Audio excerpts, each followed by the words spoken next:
Hello and welcome to a new video on my channel.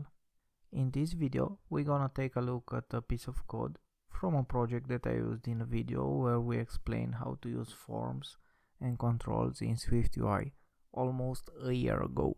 So as you can see, we have a pizza ordering form that has 3 pickers, and you can select the pizza type, the type of sauce, and the size. And here, using 3 text fields, you can fill the name, the address, and here the last field is the extra notes field for the deliverer. And until now you couldn't have a text field that's on multiple lines. So as you can see here, as much as I want, I cannot go and write text on 2 lines. In this new version of SwiftUI, a new type of view was introduced.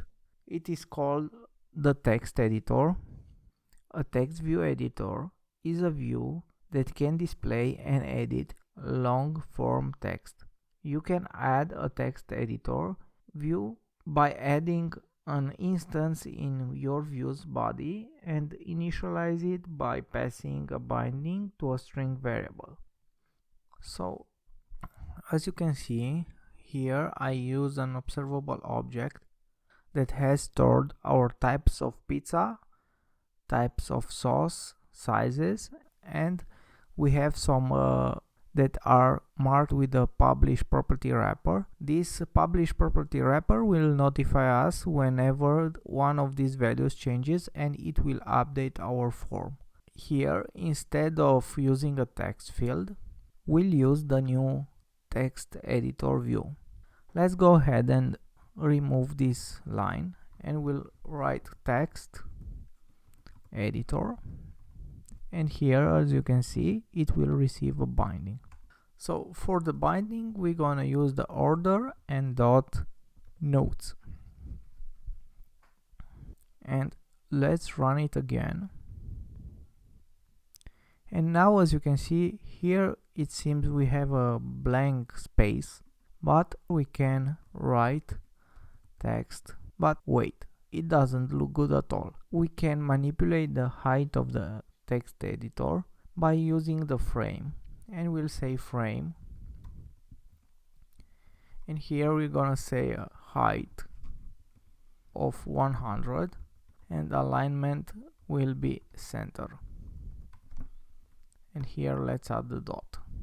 Let's resume now, and now you see we have a bigger space, and now we can add text on multiple lines.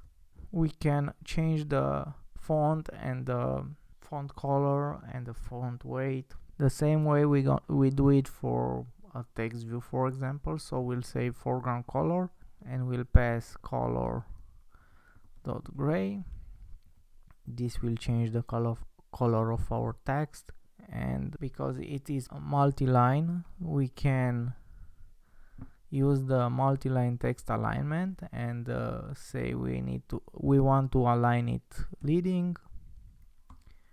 Also, we can change the font size, and we can make it title 3.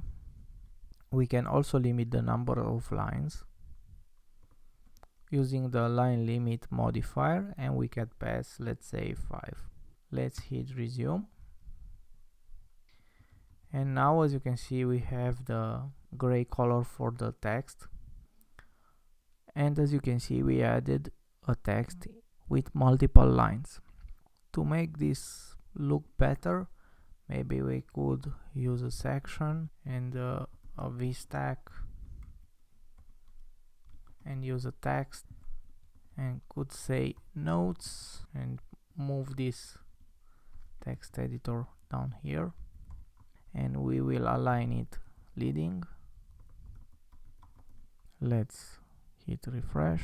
Okay, let's hit refresh, and I don't know if this looks better, but at least you know that here you can write notes. And this is how you use the new text editor view. I hope you enjoyed it, because this is it. This is how you use the new text editor view. And if you liked it, don't forget to hit the like button. And if you are not subscribed to my channel and want to receive more news from my side, don't forget to hit that subscribe button. Until the next time, I wish you all the best.